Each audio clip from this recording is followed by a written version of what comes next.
বিসমিল্লাহির রহমানির রহিম। আসসালামু আলাইকুম। সবাই কেমন আছেন? আমি মাটির চুলায় রান্না করছি, গরুর মাংস রান্না করব আলু দিয়ে। মশলাটা ভালো করে ভেজে নিচ্ছি, পেঁয়াজ রসুন আদা ভেজে নিচ্ছি। পরে অন্যান্য মশলাগুলো দেব। পেঁয়াজ রসুন আদা ভাজা গেছে। এবার আমি যে গুঁড়ো মশলাগুলো পেস্ট সব ধনে জিরে লবণ সব রকম মশলায় পেস্ট করে আমি দিয়ে দিছি। এবার আমি এই মশলাগুলো সব সুন্দর করে ভেজে নেব, নিয়ে তাই মাংস দেব। মাটির চুলায় কাঠের জালে রান্না খুব স্বাদ, তাই আমি আজকে কাঠের চুলায় রান্না করার জন্য আসলাম। মশলা দিয়ে তেল ছেড়ে দিয়েছে, মশলা ভাজা।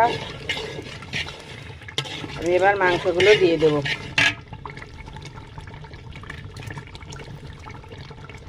মাংসগুলো সব দিয়ে দেব, দিয়ে সুন্দর করে কষিয়ে নেব।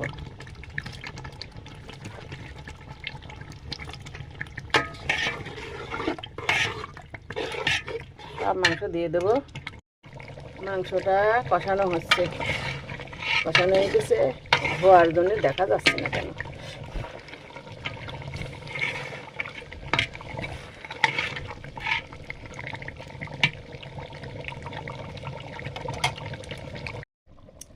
গরুর মাংস রান্নাটা আমার হয়ে গেছে। কাঠের চুলার রান্না, খুব সুন্দর কালারটা হয়েছে। সবাই একটু লাইক কমেন্ট শেয়ার করে দেবেন, আর ইউটিউবে যারা দেখবেন একটু সাবস্ক্রাইব করে দেবেন। আল্লাহ হাফেজ।